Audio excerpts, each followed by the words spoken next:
성령으로 충만함을 받으라. 아멘.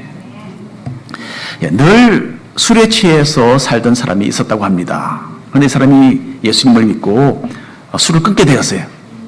자, 자기가 새로 발견한 이 신앙으로서 그 후에 몇 주 동안 이 알코올과의 싸움에서 승리하는 그런 참 익사이팅한 그런 삶을 살았다고 합니다.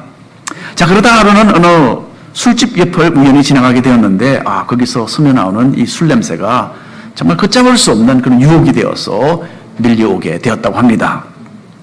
그런데 술집 바로 옆에는 작은 가게가 하나 있었는데, 그 창문에는 이번에는 우유를 세일합니다 라는 그 사인이 붙여져 있었다고 합니다. 그래서 그 사람은 얼른 그 가게 안으로 뛰어들어갔어요.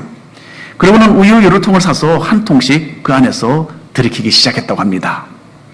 자, 한꺼번에 3통을 마시고 나서 가게를 나왔어요. 그리고 다시 그 술집을 지나가는데 그 후에는 그 술 냄새가 더 이상은 유혹이 되지 않았다라는 이야기입니다. 자, 여러분, 우리는 무엇이든지 채워진 상태로 살게 되어 있습니다. 하나님이 아니면 이 세상으로 채워질 수밖에 없습니다. 세상이 가져다 주는 그 욕망으로 채워지지 않으려면 우리는 성령으로 충만한 삶을 살면 됩니다. 지금부터 100여 년 전에 유명한 전도자로 사역하셨던 D.L. 무디 목사님이 계셨습니다. 어느 날 무디 목사님은 관중들에게 한 가지 질문을 던졌다고 합니다. 여기 내 손에 들려있는 이 빈잔에서 공기를 다 빼내고 싶으면 어떻게 하면 되겠습니까? 라는 질문이었어요. 한 사람이 말하기를, 그럼 거기다가 펌프를 연결시켜서 공기를 뽑아내면 됩니다. 그렇게 이야기했습니다. 자, 그러면 압력으로 인해서 이 물잔이 부서지지 않겠느냐, 그렇게 목사님이 말했죠. 자, 다른 몇 가지 의견이 있은 후에 무디 목사님은 조용히 물 주진자를 기울여서 그 컵에 물을 가득 채웠다고 합니다. 자, 물로 인해서 컵 안에 있던 공기가 다 제거된 것을 보여주면서 무디 목사님은 이 성령으로 충만한 삶에 대한 설교를 계속했다고 합니다. 자, 죄악된 버릇을 제거하는 일은 사람이 얼마나 열심을 기울이고 얼마나 노력하는 데에 달려있지 않습니다. 성령께서 충만하게 우리의 삶 속에 임하시고 역사하시도록 자기 자신을 내어드리는 것이 이 영적 싸움에서 승리하는 열쇠가 되는 것입니다. 자, 에베소는 이방 신들을 섬기는 문화의 중심지였어요. 자, 이 에베소 사람들이 섬겼던 신들 중에 바크스라는 신이 있었습니다. 이 신은 술 취함과 또 음란의 신이었어요. 에베소 사람들은 이 신을 숭배하고 또 따르면서 또 술에 취하고 또 그에 따르는 음란의 죄를 참 자연스러운 것으로 그렇게 여기면서 살았습니다. 에베소 교회의 성도들은 이전에 이렇게 타락된 그런 문화에 젖어 있었던 사람들이죠. 자, 그러다가 이제는 예수님을 믿고 하나님의 백성이 되었기 때문에 이전에 모든 이런 삶을 청산하고 새로운 삶을 살아야 한다라고 사도 바울은 그들에게 교훈을 하고 있습니다. 자, 그리고 이방인 기독교인들이 이전의 그 죄악되고 방탕한 삶에서 떠나기 위해서는 이 성령의 충만함을 받아야 한다라고 교훈합니다. 자, 오늘은 성령으로 충만한 가운데 그리스도 안에서 얻게 된 이 새로운 삶을 살아가는 것에 대하여 함께 묵상하게 되었습니다. 하나님의 진리의 말씀을 통하여서 우리 자신이 먼저 변화되고 올바른 삶의 그 궤도를 발견하게 되기를 바랍니다. 자, 먼저 오늘 말씀 가운데 우리는 지혜롭게 걸어라 라는 이 성령의 음성을 듣게 됩니다. 에베소 교회 성도들 가운데는 아직도 여전히 믿지 않을 때의 그 생활 습관을 그대로 가지고 살던 사람들이 있었던 것 같습니다. 그렇기 때문에 사도 바울은 그들이 이제 주님을 믿음으로 하나님의 자녀로서의 그 새로운 신분을 얻었기 때문에 그 신분에 맞추어서 살아야 한다라고 교훈하고 있습니다. 이렇게 빛의 자녀로서 살아가는 것을 지혜로운 선택이다 라고 그렇게 사도 바울이 설명을 합니다. 에베소서 5장 15절 말씀을 한 목소리로 읽어보겠습니다. 그런즉 너희가 어떻게 행할지를 자세히 주의하여 지혜 없는 자같이 하지 말고 오직 지혜 있는 자같이 하여. 저희 교회 청년들이 많이 있지만은 저도 한때는 우리 교회의 청년부에 속해 있었습니다. 오래전에. 하루는 토요일이었죠. 단체로 우리 청년부가 등산을 갔던 적이 있습니다. 카이무키에 있는 그 세인루이스 길을 운전해서 올라가다 보면 그 위에 주차장이 있어요. 파크가 나옵니다. 거기다가 다 주차를 하고 마누아 그리스부터 시작해서 산을 따라서 이 마누아 뒷산까지 우리가 왔던 것 같아요. 자, 그때 젊었을 때였는데도 아주 오랜 시간이 걸렸습니다. 그리고 중간중간에 결코 쉽지 않은 그런 부분들이 있었던 것 같아요. 울퉁불퉁한 그 돌길을 거의 기어오르다시피 하기도 했고요. 또 나무 넝쿨을 밟고서 한쪽은 조금 이 낭떠러지인데 나무 이 뿌리를 밟고 하면서 이 지나왔던 좁은 길을 지나왔던 그런 적도 있습니다. 자, 이런 과정을 통과해서 산의 아주 높은 지점에 도달했을 때에는 이 호놀룰루 시가 한눈에 볼 수 있는 그런 기회가 오기도 했습니다. 자, 안전하게 등산을 마치려면 조심해서 살펴보면서 산길을 걸어야 하죠. 잘못하면 발을 삐끗해서 다치게 되고요. 그러면 그 여행은 즐거움이 아니라 괴로움이 되는 겁니다. 무리한 모험을 피하고 집중해서 안전한 코스를 선택해서 조심스럽게 걷는 것이 참으로 중요합니다. 자, 오늘 이 성경 구절은 성도가 자세히 주의해서 지혜롭게 이 신앙의 길을 걸어야 한다라고 교훈하고 있습니다. 우리 각자 앞에는 이 영적인 등산 코스가 펼쳐져 있습니다. 우리의 목표는 길을 잃지 않고 주님과 함께 안전하게 이 인생의 등산 코스를 완주하는 것이죠. 자, 이 일을 성공적으로 이루기 위해서는 우리가 한 걸음 한 걸음 신중하고 또 지혜롭게 걸어가야만 합니다. 한눈을 판다든지 또 아무런 생각 없이 걷거나 행동하면 넘어질 수도 있고 또는 굴러 떨어져서 영적인 부상을 입게 되는 것입니다. 그래서 영적인 시각으로 볼 때에 우리 믿는 사람들이 걸어가야 하는 이 길에는 참으로 여러 가지 위험이 도사리고 있습니다. 우리의 영적인 건강을 해치고 넘어뜨리는 함정들이 군데군데 숨겨져 있어요. 우리를 패배시키려는 그 유혹과 제약이 여러 다양한 경로를 통해서 우리에게 접근해 옵니다. 그렇기 때문에 성도는 신앙 안에서 참으로 지혜롭게 늘 깨어 있어야 하는 것입니다. 두 번째로 오늘 말씀에서 우리는 세월을 아끼라라는 성령의 음성을 듣게 됩니다. 약한 세상에 사는 우리는요, 시간을 신중하게 다루어야 합니다. 몇 년 전에 저는 동부의 보스턴에 갔었습니다. 지금부터 한 25년 전에 저희 처와 함께 이 지역에서 신학대학원 공부를 우리가 했습니다. 그리고 그때 그곳에 있던 작은 교회에서 우리는 함께 전도사로 사역을 했고 그곳에 있던 분들과 함께 신앙생활을 했는데 오랜만에 만날 기회가 되었습니다. 그래서 한 교회에 같은 교회에 섬기던 그 집사님, 남자 집사님을 만나고 또 인사를 나누면서 잠시 속으로 좀 충격을 받았습니다. 그렇잖아요? 25년 만에 어떤 사람을 만나게 되면 이분이 그동안에 나이를 많이 드셨네 느끼게 되죠. 그렇죠? 예, 그동안에 세월이 많이 흘렀다라는 것을 눈으로 직접 확인하게 됩니다. 그때는 건장한 중년 남자분이셨는데 이 세월이 흐르고 나서 다시 만나보니까 이제는 거의 노인의 모습을 하고 서 계시는 거예요. 충격이 되었습니다. 자, 그리고는 이분만 나이를 드신 것이 아니구나 라는 것을 제가 또 깨닫게 되었어요. 그렇죠? 저도 그동안에 똑같은 이 나이를 제가 먹었습니다. 예. 이분이 중년이셨던 그때에 저는 20대 후반의 젊은 신학생이었습니다. 그런데 25년이 지나고 난 후에는 제가 이제는 그때 그분의 나이가 되어서 서 있는 거예요. 저도 이제 나이가 들고 또 머리가 이렇게 하얗게 되어서. 그리고 제가 만일에 앞으로 하나님께서 25년을 더 살도록 허락해 주신다면 나도 앞으로 25년 후에는 지금 이분의 70대 후반이 되어서 이분의 그 모습이 바로 내 모습이 되겠구나. 그런 것을 제가 생각을 하게 되었습니다. 오늘 말씀해 보면 에베소서 5장 16절에 있는 말씀을 보면 세월을 아끼라 때가 악하니라 라고 기록되어 있습니다. 여러분, 한 해 한 해가 참 빨리 지나갑니다. 올해도 정말 순식간에 이 한 해가 거의 다 지나가고 벌써 10월하고도 첫 번째 주 첫째 날이 되었어요. 얼마나 빨리 지나갔습니까? 오늘 우리 새가족부 교육을 하면서 제가 요즘에는 세월이 하루하루로 지나가는 것이 아니고 한 주간씩 지나가는 것 같습니다. 그랬더니 그분은 대학교 교수님이신데 대학교 교수로 일을 하다 보면 세월이 한 학기별로 지나갑니다. 그렇게 이야기를 하시더군요. 하루하루를 우리가 지혜롭게 대하여서 나중에 가서는 후회하지 않는 그런 삶을 살아야 한다라는 그런 생각을 요즘에 저는 자주 하고 있습니다. 지혜로운 사람은 주님의 뜻이 무엇인지를 살피며 생활하는 사람입니다. 우리는 영원토록 하나님과 함께 천국에서 살게 됩니다. 그리고 이 하나님은 자신의 그 거룩하신 기준으로서 우리의 삶을 평가하시는 분이십니다. 이 땅에서 우리가 순간순간 내리는 그 삶의 선택들에 대해서 평가하시고 상과 벌을 주시는 분이십니다. 그러니까 이 하나님께서 기뻐하시는 것이 무엇인지를 알고 그 방향으로 살아가는 것이 참된 지혜가 되지 않겠습니까? 17절 말씀을 한 목소리로 읽어보겠습니다. 그러므로 어리석은 자가 되지 말고 오직 주의 뜻이 무엇인가 이해하라.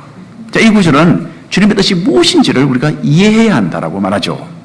여러분, 보석이 얼마나 값진 것인지를 알아보기 위해서 어떻게 합니까? 이 전문가가 들여다보고 감정을 해야 되죠. 이와 같이 점검과 같은 우리의 신앙이라 할지라도 한 번씩은 우리가 점검해 볼 필요가 있습니다. 영적인 긴장을 늦추고 있지는 않은지 돌아보셔야 합니다. 하나님께서 기뻐하시는 방향으로 걸어가고 있는지를 돌아보는 것이 우리가 할 수 있는 가장 지혜로운 일입니다. 옛날부터 전해지는 얘기가 하나 있죠. 마귀를 따르는 악한 영들이 서로 말다툼을 하고 있었어요. 어떻게 하는 것이 믿는 사람으로 하여금 실패로 이끄는 데에 가장 효과적인 방법인가? 여기에 대해서 서로 열띤 논쟁을 하고 있었습니다. 그중에 첫 번째 악령은 기독교인들에게 이 천국이 없다라고 생각하도록 만들어야 한다라고 주장을 했어요. 자, 사후의 세계에서 아무런 그냥 상급이 없다면 이 사람들은 이 땅에서의 신앙을 지키고 하나님을 섬길 이유가 없어지지 않겠느냐, 그렇게 설명을 해나갔습니다. 그런데 두 번째 악령은 조금 다른 제안을 했어요. 자, 지옥이 없다는 이론을 퍼뜨려야 한다라고 이 악령을 이야기했어요. 첫 번째는 천국이 없다, 두 번째는 지옥이 없다라고 이야기하자라는 거죠. 하나님의 공정하신 그 평가도 없고 또 형벌의 두려움이 없다라는 생각을 하게 되면 자연스럽게 하나님보다는 이 세상을 선택하게 되지 않겠느냐라는 아이디어였죠. 마지막으로 세 번째 악령이 이야기합니다. 자기는 이 두 가지보다 더 나은 아이디어가 있다라는 거죠. 자, 천국이 없다는 것이나 지옥이 없다는 것은 뭐 받아들일 사람도 있고 또 받아들이지 않을 사람도 있을 것인데, 기독교인들을 패배시킬 더 좋은 방법은 서두를 필요가 없다라는 것을 주입시키는 것이라고 말을 했습니다. 서두를 필요가 없다. 자, 이 말을 듣고 다른 두 악령도 여기에 동의를 했다라는 이야기입니다. 하나님의 부르심에 합당하게 살아가기 위해서 주어진 시간과 그 상황을 잘 사용하는 지혜가 필요하죠. 비즈니스를 잘하는 사람은 어떤 기회가 떠오를 때에 그것을 포착하고 성공적으로 이끌어갑니다. 신앙인들도 항상 깨어 있어서 영적으로 발전할 수 있는 기회들을 놓쳐서는 안 되는 것이죠. 왜냐하면 때가 악해가기 때문입니다. 마귀는 예수님을 따르는 우리를 미워하고 있고 또 우리를 넘어뜨릴 그 기회를 노리고 있습니다. 분별력이 없이 이리저리 세상의 물결에 휩쓸려 간다면 분명히 우리는 실패하게 되어 있습니다. 베드로전서 5장 8절에 있는 말씀을 읽어드립니다. 근신하라, 깨어라, 너희 대적 마귀가 우는 사자같이 두루 다니며 삼킬 자를 찾나니. 자, 믿는 사람이 영적인 긴장감을 잃어버리는 것처럼 큰 비극이 없습니다, 여러분. 이 다음에 천천히 하면 된다. 수두를 끝없다. 여러분, 이것은 곧 영적인 죽음을 의미합니다. 조금 더 죄를 짓다가 나중에 천천히 회개하면 된다라는 것, 이것은 여러분 100% 마귀의 속임수라는 것을 아셔야 합니다. 지금은 나 자신을 위해서 시간을 좀 보내고 영적인 일, 봉사하는 일은 이 다음에 시간이 나면 하면 된다. 이것도 여러분 어리석은 생각입니다. 우리는 내일을 단언할 수 없는 존재들이죠. 지금 누리는 건강이 내일도 여전할 것이다 라는 보장이 없다라는 그 생각, 저는 요즘에 자주 하고 있습니다. 제가 몸이 불편해서 그런 건 아닙니다. 하지만은 자꾸 나이가 들면서 지금 오늘 내가 최선을 다해야 되겠구나 라는 그 생각을 하고 있는 것입니다. 암과 투병하시다가 올해 초에 천국에 가신 이진대 집사님께서 남기신 말을 지금도 생각이 납니다. 건강할 때에 열심히 잘 하라고 우리 성도님들에게 말씀해 주십시오 라고 그렇게 부탁을 하셨어요.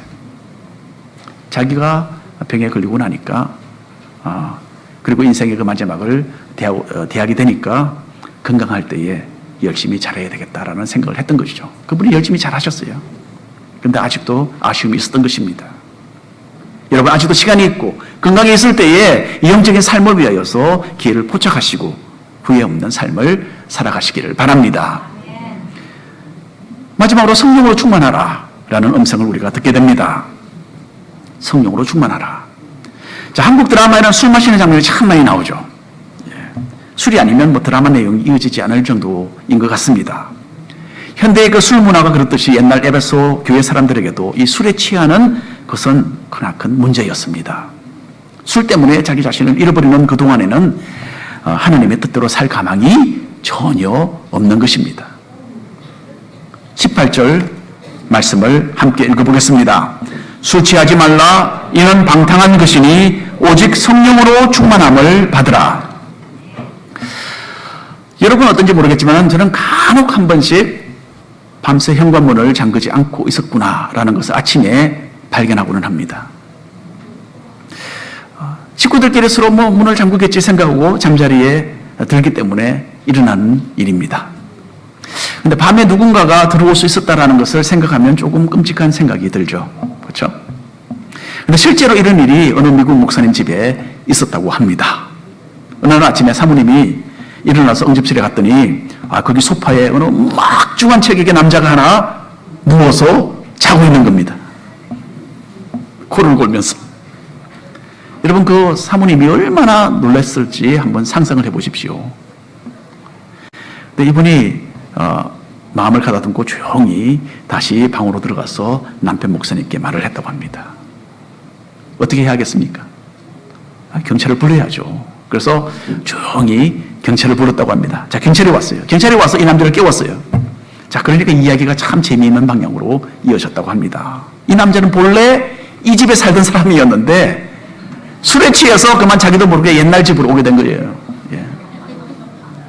그 문이 열려 있었고, 그래서 이 사람이 이전에 하던 그대로 그냥 술에 취해서 그냥 소파에만 몸을 던지고 잠을 잤던 겁니다. 여러분, 사람이 어디를 가고 또 무슨 행동을 하는가, 이것을 결정하는 것은 그 사람이 무엇에게 다스림을 받는 것인가, 여기에 달려 있습니다. 이 남자는 술로 충만하여서 술의 다스림을 받아서 전혀 엉뚱한 짓을 하게 된 것이었죠. 술에 취하는 것은 죄악되고 어리석은 삶을 대표하는 행동이라 하겠습니다. 사도 바울은 에베소서 4장부터 이 신앙인의 생활에 대해서 본격적으로 다루기 시작합니다. 여러 가지 죄를 지적하면서 이런 악에서 떠나야 할 것을 강조했죠. 그래서 육신의 유혹과 그 욕심을 따르던 옛사람을 벗어버리고 이제는 새사람을 입어라 라고 당부했습니다. 하나님의 자녀된 그 신분을 가지고 영의 아버지 되신 하나님을 본받고 또 이 세상에 들어온 죄에서 스스로를 단호하게 잘라내야 한다라고 그렇게 호소했습니다. 이제 사도 바울은 영적인 삶에서 성도가 승리를 얻는 그 열쇠를 하나 제시하고 있습니다. 성령께서 충만하게 우리의 삶 속에 임하셔서 역사하시도록 우리의 마음의 문을 활짝 열고 환영해 드리는 거죠. 이렇게 할 때 우리는 하나님의 성령의 다스림을 받고 하나님께서 기뻐하시고 인정하시는 그런 삶을 살아가기 시작하는 것입니다. 이 갖가지 죄와 유혹을 물리치고 하나님의 지시에 순종하는 것은 이 성령의 충만함 가운데만 이루어집니다. 하나님의 영이 충만하게 임하셔야만 우리가 빛 가운데로 걸어가면서 하나님 아버지를 그 본받는 그 삶이 가능해지는 것입니다. 이렇게 성령으로 충만한 삶이 우리 신앙인들의 정상적인 모습입니다. 자, 우리 믿는 사람들은 모두 성령을 받은 사람들입니다. 하나님의 영이 우리의 마음속에 역사하셨기 때문에 우리가 예수님을 믿게 되었고 또 영적으로 거듭나게 되었습니다. 그래서 예수님을 믿고 하나님의 자녀가 되었다라는 것은 여러분 이것은 전적으로 성령의 역사다라는 것을 꼭 기억하셔야 합니다. 따라서 모든 믿는 사람들은 이미 성령을 받았고 성령을 마음에 모시고 있어요. 그런데 성령을 받은 것과 성령으로 충만한 것과는 큰 차이가 있습니다. 얼마나 우리를 주님께로 내어드리는가에 따라서 이 성령 충만의 그 정도가 달라지는 겁니다. 그리고 성경 원어에는 오늘 이 구절에 성령 충만을 계속해서 반복적으로 받으라라는 그러한 의미가 내포되어 있습니다. 우리가 성령을 받아서 삶 속에 모시는 것은 단번에 이루어지는 일이지만은 이 성령의 충만함은 계속 거듭해서 이루어져야 하는 그런 과정인 것입니다. 그 이유는 마치 금인간 그릇처럼 시간이 가면 갈수록 우리의 삶 속에서 이 성령의 은혜가 조금씩 빠져나가고 새어나가기 때문에 그렇습니다. 우리가 완전하지 못하기 때문에. 성령의 충만함을 받은 지 좀 시간이 되었다면 아마도 이제 어쩌면 바닥이 나기 시작했는지도 모릅니다. 여러분, 성령의 충만함을 받으셔야 합니다. 거듭해서. 자, 어떤 분들은 좀 이상하고 초자연적인 일들이 경험되어야만 성령으로 충만한 것이다 라고 오해를 합니다. 그래서 뭐 환상을 본다든지 또 방언을 말하는 것이 성령이 충만한 것이다 라고 생각을 합니다. 뭐 성령 충만이 물론 이런 성령의 은사로 나타날 수도 있습니다. 그런데 오늘 말씀을 살펴보면 꼭 그런 것만은 아니라는 것을 우리가 알 수 있습니다. 본문 말씀을 연결해서 읽어보면요, 그 다음에 보면 이 성령으로 충만한 삶이 어떤 것인지 다음 구절들에서 설명이 되어 있습니다. 성령 충만한 사람의 그 모습이 크게 세 가지로 제시되어 있는데요, 제일 먼저 성령 충만은 찬양하는 삶으로 나타난다라고 기록이 되어 있습니다. 그래서 에베소서 5장 18절, 19절 말씀 한 절씩 나누어서 읽어보겠습니다. 술 취하지 말라. 이는 방탕한 것이니 오직 성령으로 충만함을 받으라.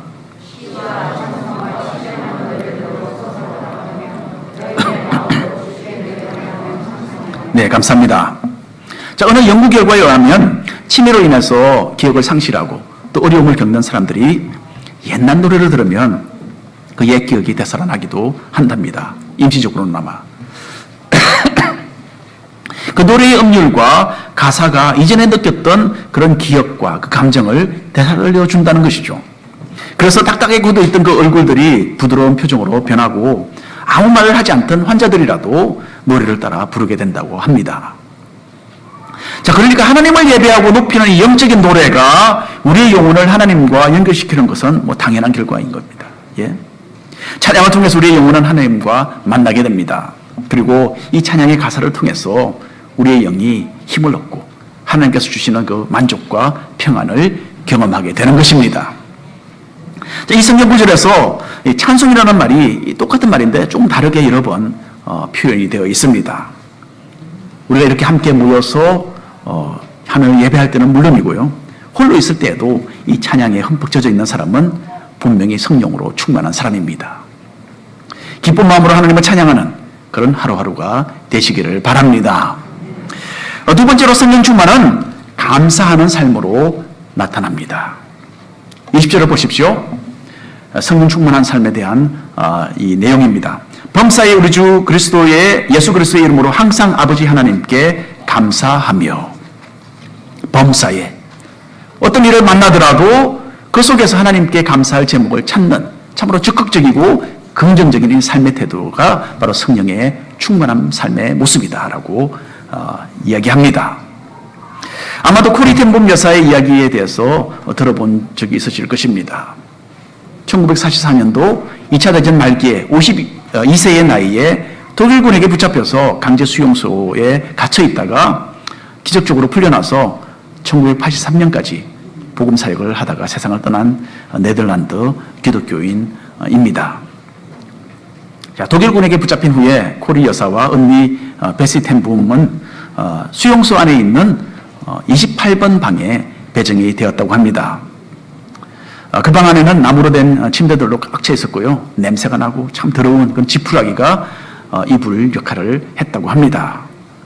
그래서 이 강제로 붙잡혀서 오랜 시간 동안 그 불편한 기차 여행을 한 다음에 이곳에 도착했을 때에 그 피곤한 몸으로 그 침대 위에 몸을 던졌다고 합니다. 그런데 코리가 금방 깜짝 놀라서 벌떡 일어나 앉고 말았어요. 그곳은 벼룩이 들끓던 그런 방이었어요. 금방 벼룩이 몸에 달라붙어서 이 코리 텐붐의 몸을 물어뜯기 시작했던 것입니다. 그래서 코리는 나는 절대로 이런 곳에서는 살 수 없을 것 같다고 언니 베시에게 불평을 늘어놓았습니다. 언니가 코리에게 이렇게 말을 합니다. 우리가 오늘 아침에 하나님께서 성경 말씀을 통해서 우리에게 해주신 말씀이 있지? 그게 무엇이었지? 네, 바로 이 말씀입니다. 한 목소리로 읽어보겠습니다. 중요한 말씀이죠. 항상 기뻐하라. 쉬지 말고 기도하라. 범사에 감사하라. 이것이 그리스도 예수 안에서 너희를 향하신 하나님의 뜻이니라. 자, 코리는 언니 베시의 의견대로 그러면 함께 감사할 조건을 찾아보자. 그렇게 둘이 이 자매들이 둘이 이렇게 감사할 조건을 찾기 시작합니다. 이곳에 붙잡혀 오긴 왔는데 그래도 자기가 언니와 함께 있다라는 것, 이게 감사할 조건이죠. 예. 그리고 몰래 숨겨온 성경책을 빼앗기지 않은 것에 대해서 감사했다고 합니다. 그리고 이 28분 방에 있는 많은 여자분들에게 앞으로 이 성경 말씀을 가지고 도움을 줄 수 있을 그 기회가 올 것이다 라는 그것으로 인해서 감사를 드렸다고 합니다. 자, 언니 베시는 한 가지 더 감사하자라고 제안을 했어요. 이 벼룩에 대해서도 우리가 하나님께 감사하면 어떨까? 그런데 코리 여사는 단호하게 거절했다고 합니다. 이 벼룩은 하나도 이루어진 점이 없기 때문에 감사하지 못하겠다라고 했다고 합니다. 자, 이곳에서 수검자들은 강제 노동을 했는데요. 코리는 매일 밤 잠들기 전에 성경책을 몰래 꺼내어서 그 방에 있는 다른 여자들이 들을 수 있도록 조용조용하게 소리를 내어서 성경을 읽었다고 합니다. 자, 성경책을 읽는 것이 발견되면 총살당할 것이 확실했기 때문에 처음에는 보초를 세웠다고 해요. 그래서 간수들이 오는지 지켜보도록 했습니다. 그런데 이상하게도 아무도 감시하러 오지를 않는 거예요. 그 방에 있던 많은 여자들은 코리가 매일 밤에 읽어주는 그 성경 말씀을 통해서 변화되고 예수님을 믿게 되었습니다. 자, 근데 왜 간수들이 28번 방을 감시하러 오지 않는지에 대해서 이 두 자매는 참으로 궁금했던 거예요. 근데 하루는 언니 베시가 지나가다가 우연히 이 독일군 간수들이 서로 자기들끼리 이야기하는 것을 들었습니다. 저 28번 방은 벼룩이 들끓기 때문에 그냥 근처 가지 않는 것이 좋다. 그렇게 서로 이야기를 하는 거예요. 언니가 이 말을 해주었을 때 코리는 기뻤습니다. 그리고 이렇게 하나님께 기도했다고 합니다. 하나님, 벼룩을 주셔서도 주신 것도 감사합니다. 하나님의 은혜를 아는 사람은요, 감사하는 마음을 가집니다. 죄인을 구하신 하나님의 사랑에 감사하는 것, 우리가 할 수 있는 가장 근본적인 차원의 감사죠. 또 나아가서 이 세상에서 어떤 일을 만나든지 그 안에 하나님의 긍휼과 사랑이 발견되는 그런 영적인 눈을 가진다면 우리는 또한 하나님께 범사에 감사할 수 있습니다. 가장 어려운 일이 닥친다 하더라도 성령으로 충만하여서 감사하는 삶을 사시기를 바랍니다. 마지막으로 성령 충만은 순종하는 삶을 통해서 나타납니다. 예, 성령 충만한 삶은 순종으로 나타나는 거죠. 21절 말씀 한 목소리로 읽어보겠습니다. 그리스도를 경외함으로 피차 복종하라. 복종하라. 이전 세대와는 달리 요즘에는요, 이 복종, 또 순종이라는 말이 별로 인기가 없는 것 같아요. 그렇죠? 예. 복종하고 순종하는 것 좀 체질에 맞지 않습니다. 현대문화에서는 자기의 생각과 의견을 내세우고 자기 의지를 굽히지 않는 것, 이것도 좀 중요하게 생각하는 그런 시대가 되었어요. 물론 중요합니다. 중요하죠. 그런데 믿음의 공동체 안에서는 이 복종과 순종도 필요하다라는 것 우리는 잊어서는 안 됩니다. 성경에서 말하는 이 복종은요, 이 세상의 개념과는 너무나 다릅니다. 이 세상의 그 엄격한 그 구조, 아니면 이 군대라든지 그런 구조에서는 일방적인 복종이 요구되죠. 하지만 믿음의 공동체 안에서는 우리는 피차 순종하고 복종하는 겁니다. 피차. 그래서 여러분, 권위에 순복하는 것은 아름다운 일입니다. 성도가 마땅히 해야 할 일입니다. 그리고 권위 아래에 있는 사람에게 종이 되어서 섬기는 것, 이것 또한 주님을 닮은 행동이죠. 이렇게 서로 피차 복종하고 순종하는 거죠. 오늘 말씀은 이렇게 서로에게 복종하는 것을 성령 충만의 결과로서 제시하고 있습니다. 그래서 여러분이 얼마나 순종하는가? 이것도 하나의 측정하는 가늠하는 이 방법이 될 수 있습니다. 자, 이런 순종의 삶과 연결되는 것이 바로 겸손이죠. 베드로전서 5장 5절의 말씀을 읽어보겠습니다. 한 주씩 읽어볼까요? 저만 자들아 이와 같이 정도들에게 순종하고 다스로 겸손으로 허리를 동이라.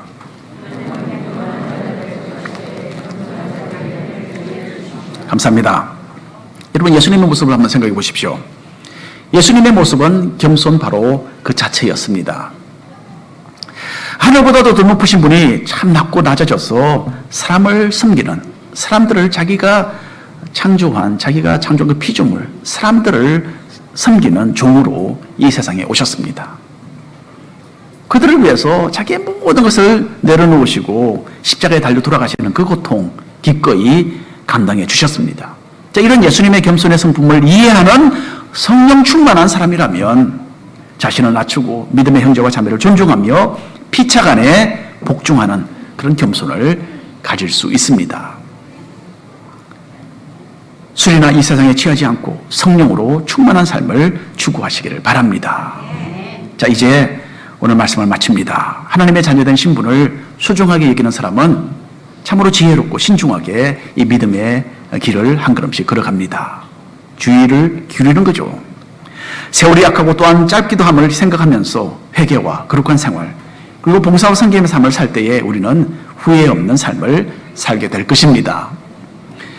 마지막으로 성령으로 충만하여서 찬양과 예배에 힘쓰고 범사에 감사하면서 예수님을 닮아 피차 복종하는 참으로 겸손한 성도들이 되시기를 바랍니다. 기도하겠습니다. 이 시간에는 우리가 각자가 조용히 한번 기도를 하기를 원합니다.